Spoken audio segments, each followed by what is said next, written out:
Greta Thunberg has finally cracked, but almost nobody noticed. I mean, they saw her all right, but almost no one noticed the significance. Because for once, skeptics like me can say, I agree with Greta Thunberg, the high priestess of global warming, treated almost like a god.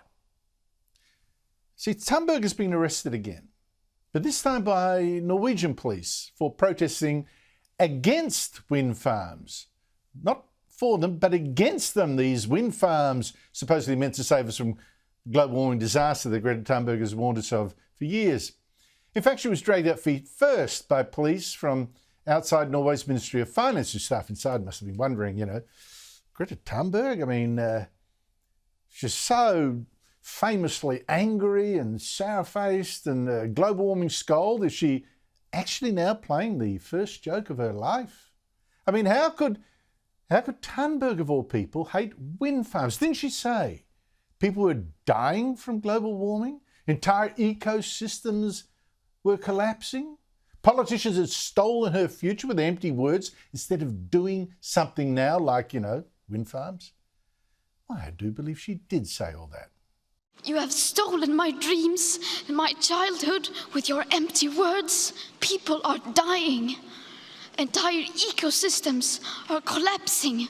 We are in the beginning of a mass extinction. And now Greta Thunberg is fighting a wind farm. Here's what many journalists have missed in their desperation to interpret these latest musings of their climate goddess without concluding she's actually surrendered. I mean, you know how it is with religious figures. I mean, Greta's almost holy. One parish of the Church of Sweden declared her a successor to Jesus Christ, which means, of course, she must always be right and always consistent. And if she doesn't sound consistent, it's up to you to interpret it. But not this time.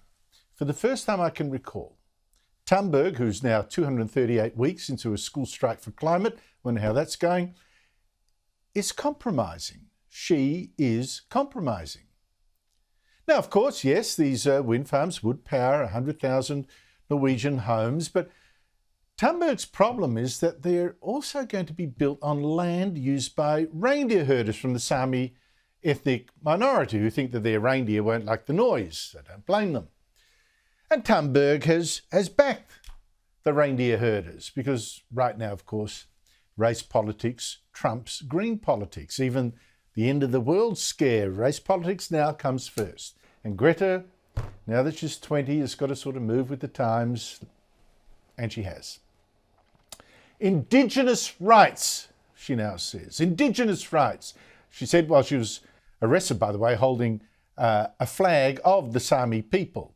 Climate action, she said, that can't happen at the expense of some people.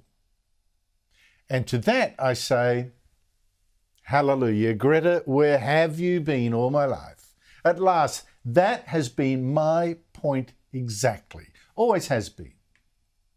For instance, I ask, why are we switching off our coal-fired power stations at the expense of the poor, who now can't afford heating in winter or cooling in summer in countries like my own Australia, Britain, around Europe? Why are we pushing electric cars again at the expense of the poor who can't afford them? What's the gain for all this pain when there is no climate catastrophe? With new records being set for grain crops, for instance. No noticeable trend in cyclone activity for 50 years. Where are you, Al Gore? You told us it'd be worse. And when your risk of dying in a climate-related disaster has never been lower. You are safer than ever. So, why all this pain from global warming policies for so little gain? What's the game here? And here we now get to Greta cracking. Even pitiless Greta Thunberg. You've stolen my dreams. You've got to panic. Our house is on fire. Now even she is weakening.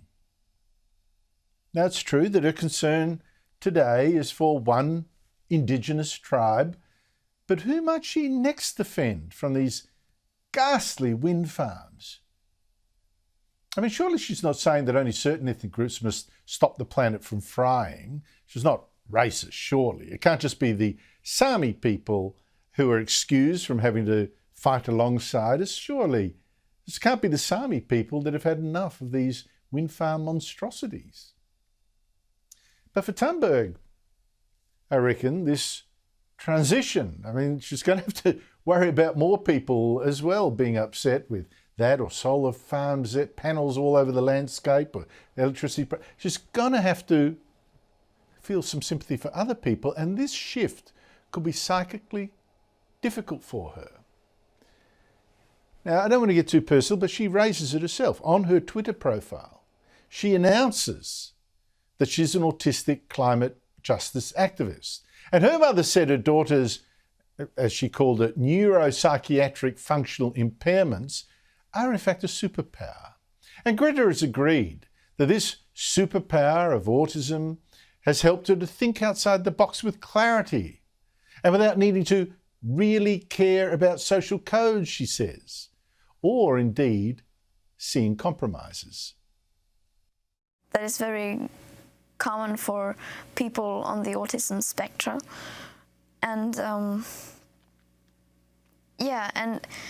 and it just, I think that was one of the reasons why I was one of the few who really reacted to the climate crisis, because I couldn't connect the dots why people were just going on like before and still saying, yes, climate change is very important. I don't get that double moral in a way. The difference between what you know and what you say and what you do, how you act. I actually think it's great that a teenager gets involved and interested in politics of the day. I think it's wonderful that someone suffering from her various conditions, it's not just autism, has the guts to get up there and do something. That's great. But as I've written before, and was in fact attacked for writing during the height of the Greta Thunberg mania, which has sort of drifted off now, she's turned 20, this so-called superpower was in fact a weakness. It was a weakness that, yes, it could help to explain her certainty and her hatred of compromise, which is exactly what made her a global warming messiah to the passionate young, which is always so hungry for the certainties of religion. They're not interested in the doubts of reason. They're certainly not interested at all in compromises. That's for adults. You can shove your climate crisis up your You can shove your climate crisis up your You can shove your climate crisis. You can shove your climate crisis. You can shove your climate crisis up your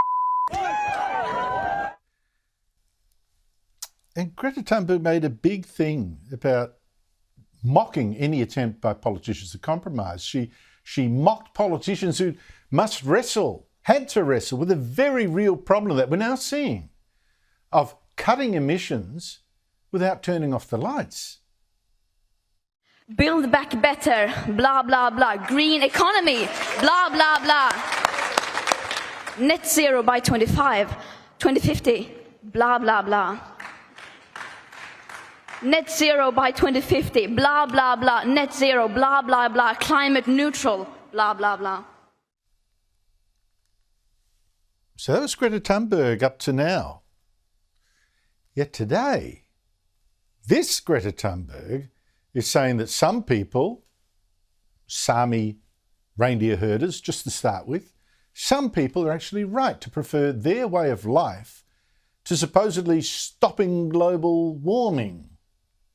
Their deer herding, in this case, comes before saving the planet, allowing wind farms all over your land. Because their way of life, their deer herding, is more real and more tangible and more important to them than this mystical, mythical global warming and the useless sacrifices to stop it. And the curious thing is that now even Greta Thunberg says she's right behind them. And that's fine. But what next? Will she now accept the right of billions of other people around the world, many of them poor, to make that same choice. Because as I say, Greta Thunberg has now cracked. She's finally compromised and put humans first, exactly where they should be.